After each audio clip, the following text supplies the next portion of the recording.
दोस्तों 80s या 90s के दौर में कई सारे ऐसे सुपरस्टार्स हुए जिनकी एक झलक पाने के लिए या जिनके ऑटोग्राफ्स के लिए लोग दीवाने रहा करते थे। उस वक्त इनका क्रेज लोगों के बीच काफी ज्यादा था और जब इनकी फिल्में रिलीज हुआ करती थी तो कई महीनों तक सिनेमा हॉल्स में हाउसफुल चला करती थी। चाहे वो दिलीप कुमार हों, राजकुमार हों, देवानंद हों या फिर विनोद खन्ना हों। लेकिन क्या आपने एक बात पर गौर किया है कि ये एक्टर्स एक जमाने के सुपरस्टार्स हुआ करते थे, लेकिन धीरे धीरे इनका दौर खत्म हो गया और एक समय तो ऐसा आया जब इनके परिवार के बारे में भी किसी को कोई जानकारी तक नहीं है। ना तो इनके बेटे बेटियों के बारे में पता चला कि वो आखिर कहाँ हैं और क्या कर रहे हैं, और ना ही किसी और परिवार के सदस्य के बारे में। गिने चुने लोग ही बॉलीवुड में ऐसे हैं जिनका परिवार आज भी सक्रिय है, लेकिन ज्यादातर लोगों की गुमनामी के बाद उनका परिवार भी मानो गुमनाम सा हो गया। और ऐसे ही बॉलीवुड के एक लेजेंडरी एक्टर और राइटर थे कादर खान साहब। अपने फिल्मी करियर में कादर खान साहब ने चाहे वो विलन के रोल्स हों या फिर कॉमेडी रोल्स इस तरह से निभाए हैं कि इनकी एक्टिंग स्किल को देखकर आज के नौजवान भी एक्टिंग करना सीख रहे हैं। लेकिन साल 2019 में कादर खान साहब की मौत के बाद आखिर उनका परिवार कहाँ गया। उनके तीन बेटे थे, जिनमें से एक बेटे सरफराज ने तो फिल्मों में काम तक किया है, जिसमें से एक फिल्म है तेरे नाम, जिसमें सलमान खान के दोस्त बने थे सरफराज खान। लेकिन आखिर ऐसा क्या हुआ कि इनका परिवार बॉलीवुड से नाराज रहा और फिर वो कनाडा शिफ्ट हो गए। यहाँ तक कि कादर खान के बाद इनके बड़े बेटे की भी मौत हो गई है। इसके अलावा इनके बेटे सरफराज ने भी फिल्मों में काम करना लगभग बंद ही कर दिया है। तो आज इनका परिवार कहाँ है, किस हालत में है, इस वीडियो में हम डिटेल से बात करेंगे। 70s में अमिताभ बच्चन को अमिताभ बच्चन बनाने में जितना बड़ा योगदान प्रकाश मेहरा, मनमोहन देसाई और सलीम जावेद का रहा है, उतना ही बड़ा योगदान कादर खान साहब का भी रहा है। कादर खान ने उस समय अमिताभ बच्चन को ध्यान में रखते हुए भारी भरकम संवाद लिखे थे। कादर खान द्वारा लिखे गए डायलॉग्स और अमिताभ बच्चन द्वारा कहे गए ये संवाद आज भी बहुत लोगों को याद आते हैं। अगर ये डायलॉग्स उस समय इन फिल्मों में नहीं होते तो शायद ये फिल्में इतना बड़ा इम्पैक्ट ना छोड़ पाती।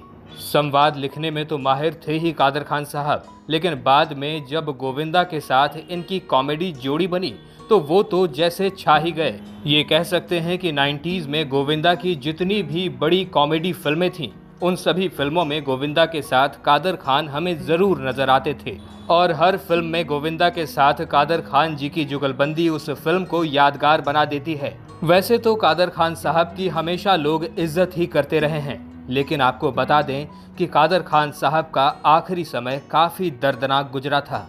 अपने आखिरी समय में कादर खान साहब अपने सबसे प्यारे दोस्त अमिताभ बच्चन को हमेशा याद करते रहते थे, लेकिन अमिताभ बच्चन ने उनसे एक बार भी मुलाकात नहीं की।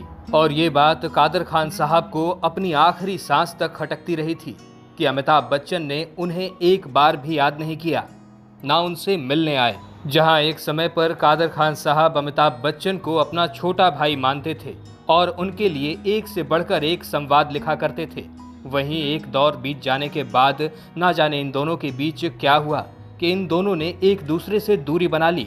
इस बारे में कादर खान साहब ने अपने कई इंटरव्यूज में जिक्र किया है। कादर खान साहब ने अपने एक इंटरव्यू में कहा था कि वो अमिताभ बच्चन को अपना छोटा भाई मानते आए थे और अमिताभ बच्चन को अमिताभ बच्चन नहीं बल्कि वो छोटा भाई समझकर अमित कहा करते थे। लेकिन एक समय बाद जब अमिताभ बच्चन की सारी फिल्में ही चलने लगी और इनका कद इंडस्ट्री में बहुत ज़्यादा बढ़ गया, इनकी ज़्यादातर फिल्में सालों तक ब्लॉकबस्टर साबित होती रहती थीं और ऐसे में अमिताभ बच्चन को इंडस्ट्री में भी काफ़ी इज्जत और शोहरत मिलने लगी थी। लेकिन कादर खान साहब को इस बात पर पूरा यकीन था कि अमिताभ बच्चन का कद भले ही कितना भी बड़ा हो जाए, लेकिन वो हमेशा उनके लिए छोटे भाई की तरह ही रहेंगे। इस बात को आगे बढ़ाते हुए कादर खान ने कहा था कि चेन्नई में एक फिल्म की शूटिंग चल रही थी और वहां उस शूटिंग के दौरान अमिताभ बच्चन और कादर खान दोनों एक ही होटल में रुके हुए थे। अगले दिन अमिताभ बच्चन और कादर खान साहब का एक सीन शूट होना था। इस सीन के डिस्कशन के लिए कादर खान को लगा कि अमिताभ बच्चन से मिलना चाहिए और वो सीधा उठकर अमिताभ बच्चन के कमरे की ओर चल पड़े, लेकिन दरवाजे पर ही इन्हें रोक लिया गया और पूछा गया कि आपको किससे मिलना है। कादर खान ने फौरन कहा कि मुझे अमित से मिलना है। लेकिन उस समय कादर खान को अमिताभ बच्चन से नहीं मिलने दिया गया और कहा गया कि सर जी अभी कुछ काम कर रहे हैं, अभी वो आपसे नहीं मिल सकते। इतना ही नहीं, उन लोगों ने ये तक कह दिया कि अगली बार जब वो अमिताभ बच्चन से मिलने आए तो उन्हें अमित कहकर ना बुलाएं, बल्कि सर जी कहकर बुलाएं। कादर खान को ये बात काफी ज्यादा बुरी लगी और उन्होंने ये कहा कि वो तो मेरा छोटा भाई है, मैं उसे अमित ही बुलाता हूँ, सर जी कैसे बुला सकता हूँ। लेकिन वो दौर ऐसा हो चुका था जब अमिताभ बच्चन का कद काफी ज्यादा बढ़ चुका था और उनके आसपास के लोग उन्हें सर जी कहकर ही बुलाया करते थे। लेकिन कादर खान को ये बात एकदम रास नहीं आई कि वो अपने छोटे भाई को सर जी कहकर बुलाएं और उन्होंने साफ साफ कह दिया कि मुझसे ऐसा नहीं हो सकता कि मैं अमित को सर जी कहकर बुलाऊं। और इसका नतीजा ये हुआ कि धीरे धीरे अमिताभ बच्चन ने कादर खान से दूरी बनानी शुरू कर दी। आगे चलकर अमिताभ बच्चन पॉलिटिक्स में भी आए, इन पर बोफोर्स घोटाले के आरोप भी लगे और बहुत सी घटनाएं घटी। कादर खान साहब ने अपने पूरे फिल्मी करियर में करीब 300 से भी ज्यादा फिल्मों में एक्टिंग की और 200 से भी ज्यादा फिल्मों में डायलॉग्स लिखे। चाहे शक्ति कपूर हो, असरानी हो, गोविंदा हो या फिर जॉनी लीवर हो, इन सभी ने कादर खान साहब को अपना गुरु माना है। कादर खान साहब एक ऐसी शख्सियत थे जो अपने साथ वाले अभिनेता को एक्टिंग के गुण तो सिखाते ही थे, साथ ही साथ जिंदगी जीने का तरीका भी बताते थे। 70 के दशक में कादर खान साहब राइटर के तौर पर और 80 और 90 के दशक में कादर खान साहब अभिनेता के तौर पर काफी ज्यादा पॉपुलर रहे। यहाँ तक कि अर्ली 2000 की भी बहुत सी फिल्मों में इन्होंने काम किया। कई अवार्ड शोज में उन्हें लाइफ टाइम अचीवमेंट अवार्ड भी दिया गया। लेकिन जैसे जैसे इनकी उम्र बढ़ती गई, इनकी तबीयत भी खराब रहने लगी। कादर खान साहब की अजरा खान जी से शादी हुई और इनके 3 बेटे हुए, जिनमें सबसे बड़े बेटे का नाम था अब्दुल कुद्दास खान, दूसरे बेटे का नाम है सरफराज खान और तीसरे बेटे का नाम है शहनवाज खान। लेकिन कादर खान साहब के सबसे बड़े बेटे अब्दुल कुद्दास खान को फिल्मों में बिल्कुल भी दिलचस्पी नहीं थी। दरअसल कादर खान साहब खुद भी नहीं चाहते थे कि उनके बेटे फिल्मों में काम करें। वो यही चाहते थे कि उनके तीनों बेटे अपनी पढ़ाई लिखाई पर ध्यान दें और पढ़ाई लिखाई पूरी करने के बाद किसी और काम में लगें। और ऐसा ही हुआ भी। उनके सबसे बड़े बेटे अब्दुल कुद्दास खान अपनी पढ़ाई लिखाई पूरी करने के बाद कनाडा शिफ्ट हो गए। कनाडा में ही इन्होंने शादी की और वहीं पर एक सिक्योरिटी ऑफिसर के रूप में काम करने लगे। लेकिन उनके दूसरे बेटे सरफराज खान को एक्टिंग में दिलचस्पी थी और वो एक्टर बनना चाहते थे। ये बात उन्होंने अपने पिता कादर खान साहब को बताई। तब कादर खान साहब ने कहा था कि पहले वो अपनी पढ़ाई पूरी करें और इसके बाद भी अगर उनकी दिलचस्पी बरकरार रहती है तो वो एक्टर बन सकते हैं। लेकिन कादर खान साहब ने एक बात साफ साफ कह दी कि वो उनके लिए किसी तरह की कोई सिफारिश नहीं करेंगे। सरफराज खान को अपना नाम खुद ही बनाना होगा। इसके बाद सरफराज खान का बतौर एक्टर स्ट्रगल शुरू हो गया, जहां सबसे पहले वो 1993 में आई फिल्म शतरंज में बतौर चाइल्ड आर्टिस्ट काम करते नजर आए थे।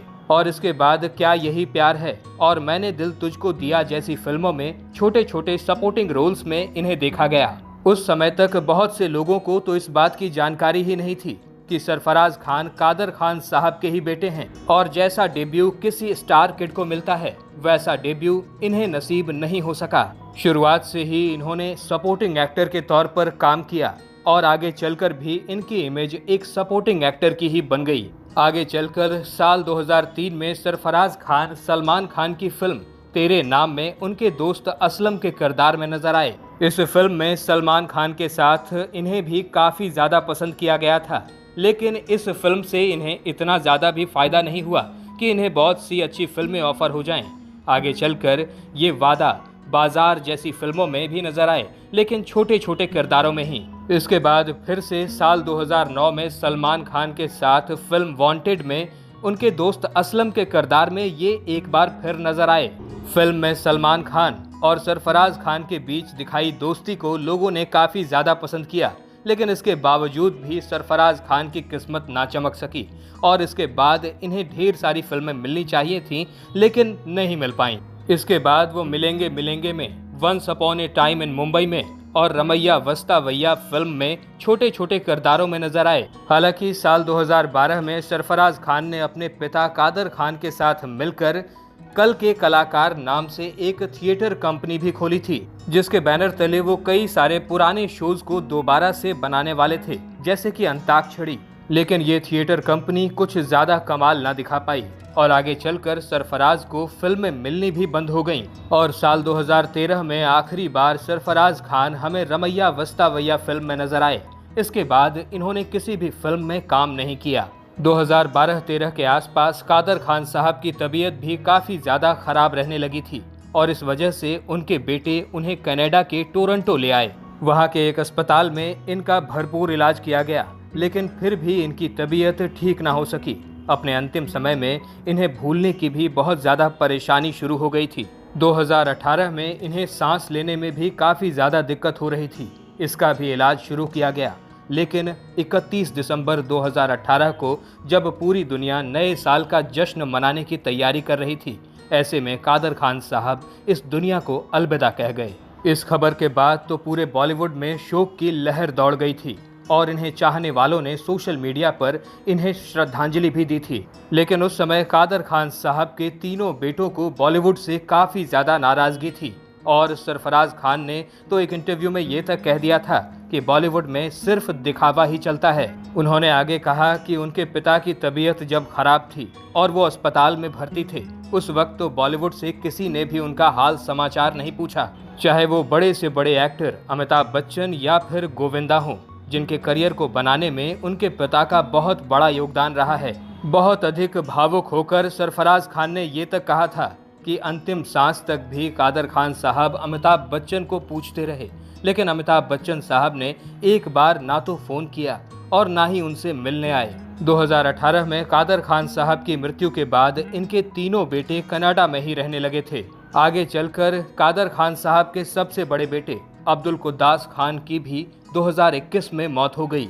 इन्हें किडनी से संबंधित कोई बीमारी थी और जिसका इलाज कनाडा के ही एक अस्पताल में महीनों तक चलता रहा था, लेकिन ये ठीक ना हो सके और 2021 में ही इनकी मौत हो गई। कादर खान साहब और इनके बेटे अब्दुल कुद्दास खान दोनों का ही अंतिम संस्कार कनाडा में ही हुआ था। कादर खान साहब के बेटे सरफराज खान ने बताया था कि उनके अंतिम दिन काफी ज्यादा दर्दनाक गुजरे थे, लेकिन कोई भी बॉलीवुड से हाथ बटाने या फिर मदद के लिए नहीं आया।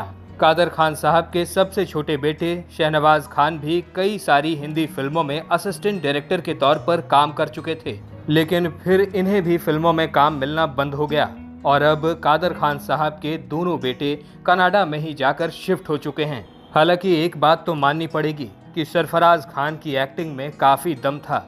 अगर आपने तेरे नाम फिल्म देखी है तो इनकी एक्टिंग स्किल को जरूर देखा होगा और अगर नहीं देखी तो वांटेड में ही जरूर देख लिया होगा। लेकिन पता नहीं बॉलीवुड को कादर खान साहब और इनके बेटों से क्या दुश्मनी थी कि इन्हें आगे चलकर काम मिलना ही बंद हो गया। यहाँ तक कि कादर खान साहब, जिन्होंने अपनी पूरी जिंदगी बॉलीवुड को समर्पित कर दी, उन्हें भी आखिरी समय में बॉलीवुड ने अकेला छोड़ दिया। व्यक्तिगत तौर पर मुझे तो कादर खान साहब बहुत ज्यादा पसंद हैं और मैं अभी भी उनकी फिल्में अक्सर देख लिया करता हूँ। दोस्तों, आपको कादर खान साहब कैसे लगते हैं? इनकी कौन सी फिल्म सबसे ज़्यादा आपको पसंद आई है? हमें कमेंट्स में ज़रूर बताइएगा।